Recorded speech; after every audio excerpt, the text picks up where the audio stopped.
안녕하세요, 여러분. 오늘은 정말 특별한 이야기를 준비했습니다. 제 채널에 오랫동안 많은 댓글을 남겨주셨죠. 그 중에서도 가장 많이 받는 질문이 있어요. 좋아하는 사람한테 고백받았는데 내 마음을 모르겠어요. 이런 메시지가 하루에만 수십 개씩 들어옵니다. 지난주에 받은 한 구독자의 메시지가 특히 기억에 남네요. 3년 동안 같은 회사에서 일하던 여성분이 갑자기 퇴사하는 날, 이 남성 구독자에게 고백을 했대요. 그런데 이 구독자는 그동안 그 여성을 단순히 동료로만 봤대요. 어떻게 해야 할지 몰라 밤잠을 설치며 저에게 조언을 구했습니다. 이런 상황 누구나 한 번쯤은 겪어보셨을 겁니다. 누군가 나에게 마음을 표현했는데 내 마음은 아직 확실하지 않은 그 순간. 오늘은 이런 상황에서 여러분이 어떻게 행동해야 하는지, 그리고 어떤 기준으로 결정을 내려야 하는지에 대해 진짜 현실적인 조언을 드리려고 합니다. 확신이 없다면 바로 시작하지 마세요. 관찰의 시간을 가지세요. 그리고 그 시간 동안 상대의 말과 행동을 주의 깊게 지켜보세요. 이게 오늘 제가 드릴 핵심 메시지입니다. 자, 먼저 많은 분들이 오해하는 부분부터 명확히 짚고 넘어가겠습니다. 확신이 없다고 해서 그게 항상 나쁜 신호는 아닙니다. 설렘과 불안은 종종 같은 모습으로 나타나거든요. 심장이 두근두근 뛰는 그 느낌이 좋아서 그런 건지 아니면 불안해서 그런 건지 구분하기 어려울 때가 많죠.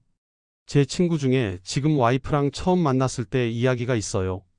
첫 만남에서 너무 예뻐서 말을 제대로 못했대요.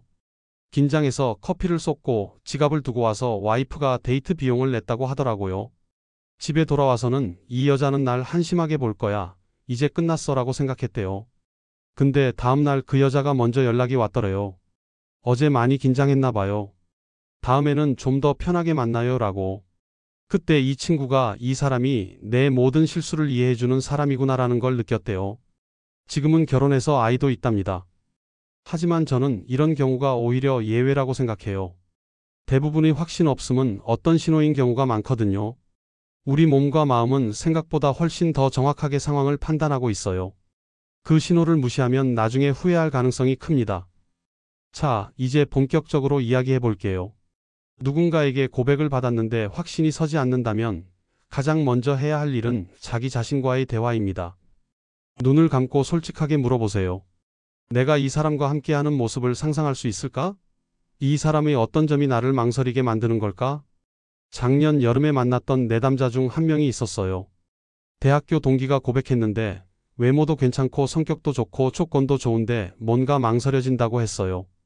깊게 대화를 나눠보니 알고 보니 그 남자분이 너무 완벽주의자라서 주변 사람들에게 높은 기준을 요구하는 모습을 몇 번 목격했던 거예요. 그게 내담자의 무의식에 남아 있었던 거죠. 자기 자신도 그런 높은 기준에 맞춰 살아야 할까봐 부담스러웠던 거였어요. 이렇게 망설임의 원인을 찾았다면 그 다음은 관찰의 시간입니다. 관찰이라고 해서 특별한 건 아니에요. 그저 평소처럼 만나면서 조금 더 주의 깊게 상대를 살펴보는 거죠. 이때 특히 주목해야 할 두 가지가 있습니다. 첫 번째는 그 사람의 말입니다. 사람의 말은 그 사람의 생각과 가치관을 가장 잘 보여주는 창문이에요. 다른 사람에 대해 어떻게 말하는지 들어보세요.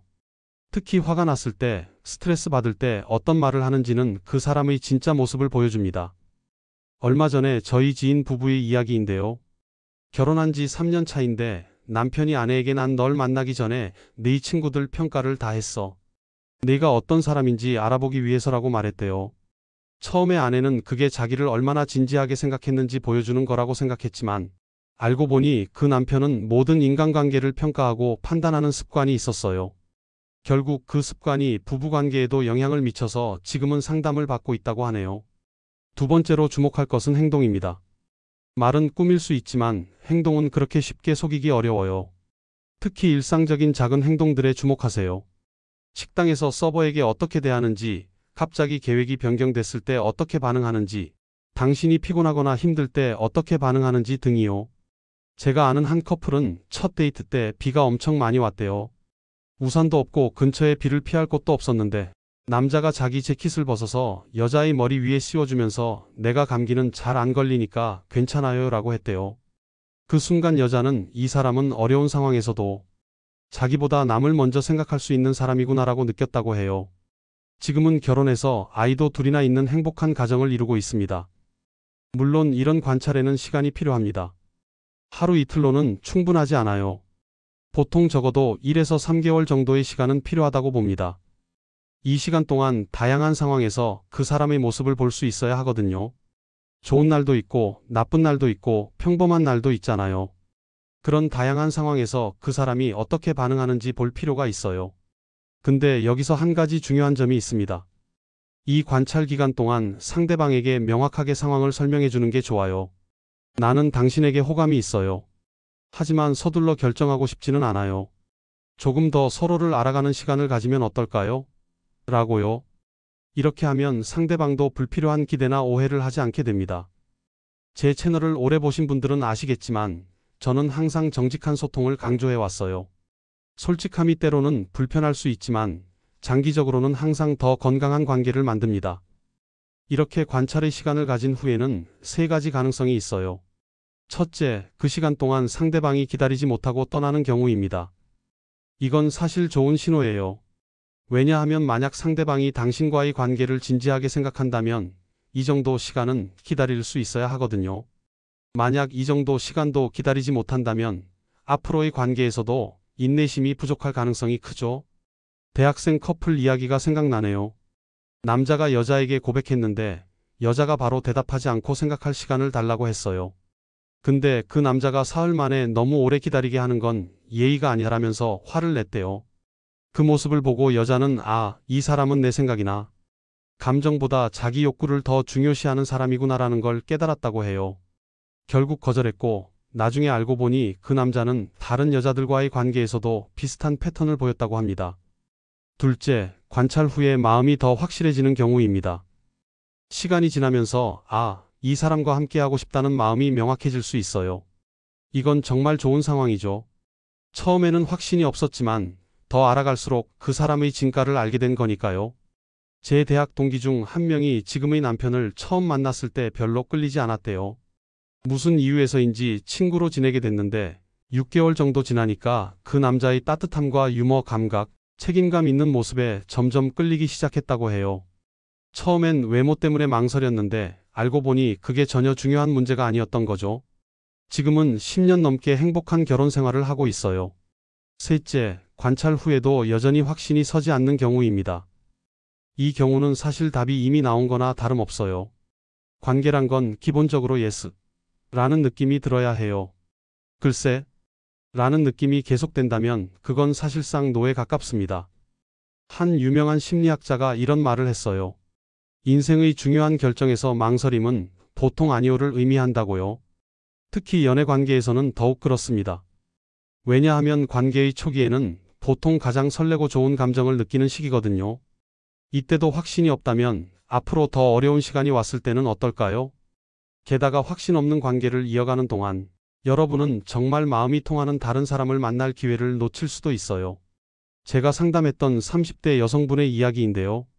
7년 동안 확신 없이 만난 남자친구가 있었대요. 괜찮은 사람인데 뭔가 부족해라는 생각으로 계속 만났는데 결국 30대 후반이 되어서야 헤어졌어요. 그 후에 정말 사랑하는 사람을 만났지만 이미 아이를 가질 수 있는 시기가 많이 지나버렸대요. 물론 모든 사람에게 결혼과 출산이 목표는 아니지만 이 여성분에게는 그게 중요했거든요. 자, 지금까지 확신이 없을 때 어떻게 해야 하는지에 대해 이야기했는데요. 이제 조금 더 실용적인 팁을 드리자면 관찰 기간 동안 정말 집중해서 봐야 할 구체적인 부분들이 있어요. 가장 먼저 볼 것은 그 사람의 감정 조절 능력입니다. 화가 났을 때, 실망했을 때, 스트레스 받을 때 어떻게 반응하는지는 정말 중요해요. 우리 모두 화가 날 때가 있고 기분 나쁠 때가 있습니다. 그건 정상이에요. 중요한 건 그런 감정을 어떻게 표현하고 조절하느냐는 거죠. 제가 아는 한 커플은 첫 데이트 때 식당에서 주문이 잘못 나왔대요. 남자가 서버에게 정중하게 상황을 설명하고 기다릴 테니 천천히 다시 준비해달라고 했대요. 여자는 그 모습을 보고 이 사람은 화나는 상황에서도 침착하게 대처할 수 있는 사람이구나라고 느꼈다고 해요. 반면에 또 다른 커플은 비슷한 상황에서 남자가 서버에게 소리를 지르고 매니저를 불러달라고 요구했대요. 여자는 그 모습을 보고 이 사람이 나한테도 언젠가 저렇게 할 수 있겠구나라는 생각이 들어서 더 이상 만나지 않기로 했다고 합니다. 두 번째로 볼 것은 상대방의 가치관과 인생 목표입니다. 이건 단순히 나중에 결혼하고 싶어요? 같은 직접적인 질문보다는 일상적인 대화를 통해 알아가는 게 좋아요.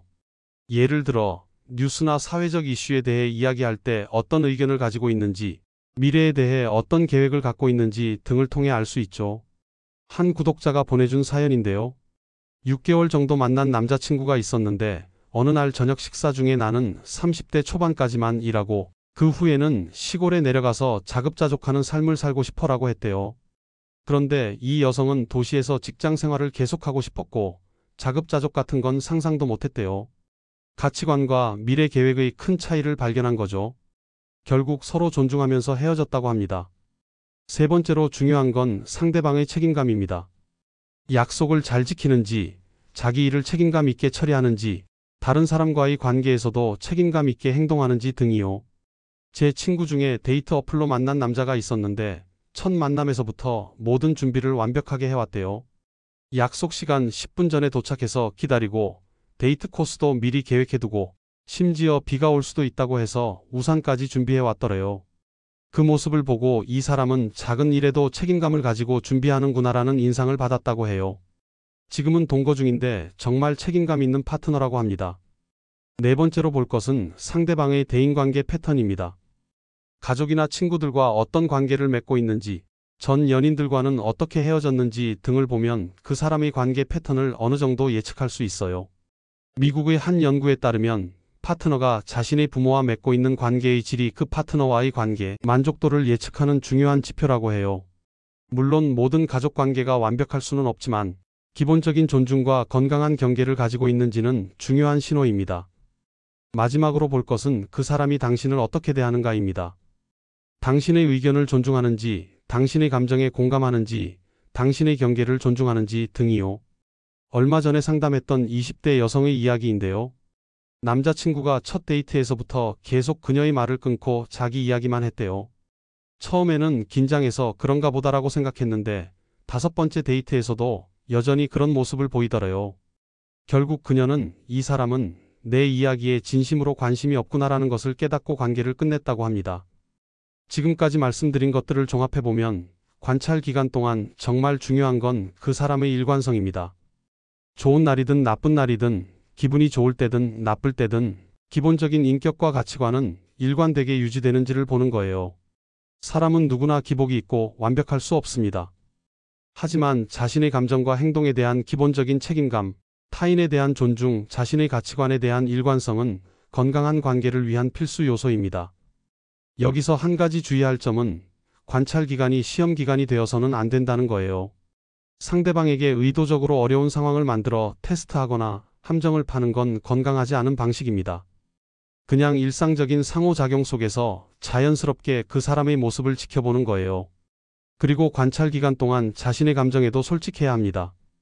때로는 모든 조건이 완벽한 사람인데도 그냥 느낌이 안 올 수 있어요. 반대로 조건은 별로지만 왠지 모르게 끌릴 수도 있고요. 이런 감정적인 부분도 중요한 신호입니다. 제가 상담했던 30대 남성의 이야기인데요. 소개팅으로 만난 여성이 모든 면에서 완벽했대요. 공통 관심사도 많고 가치관도 비슷하고 대화도 잘 통하고, 하지만 계속 만날수록 왠지 모르게 그냥 연인으로는 느낌이 안 온다고 하더라고요. 주변에서는 다 그런 좋은 사람을 놓치면 후회한다고 했지만 결국 그는 자신의 감정에 솔직하기로 했대요. 지금은 그 여성과 좋은 친구로 지내고 있고 서로 다른 파트너를 만나 행복하게 지내고 있다고 합니다. 자, 그럼 이제 마무리 짓겠습니다. 확신이 없을 때는 서두르지 말고 시간을 가지세요. 그 시간 동안 상대방의 말과 행동을 관찰하고 다양한 상황에서 그 사람의 진짜 모습을 볼 수 있도록 노력하세요. 관찰 후에도 확신이 없다면 그건 이미 답이 나온 거나 다름없습니다. 사랑은 확신이 있어야 합니다. 글쎄, 가 아니라 예스? 라는 느낌이 들어야 해요. 물론 완벽한 사람은 없고 어떤 관계든 노력이 필요합니다. 하지만 기본적인 신뢰와 존중 그리고 함께하고 싶다는 마음은 처음부터 있어야 해요. 여러분의 사랑이 확신과 신뢰 위에 세워지길 바랍니다. 그런 사랑이야말로 진정으로 행복하고 지속 가능한 관계를 만들어줄 테니까요. 다음 영상에서 또 만나요. 감사합니다. 그리고 여러분의 사랑 이야기, 고민, 질문 등이 있으시면 언제든지 댓글로 남겨주세요. 다음 영상의 주제가 될 수도 있습니다. 채널 구독과 좋아요 눌러주시는 것도 잊지 마세요. 여러분의 응원이 더 좋은 콘텐츠를 만드는 원동력이 됩니다. 여러분의 사랑을 항상 응원합니다.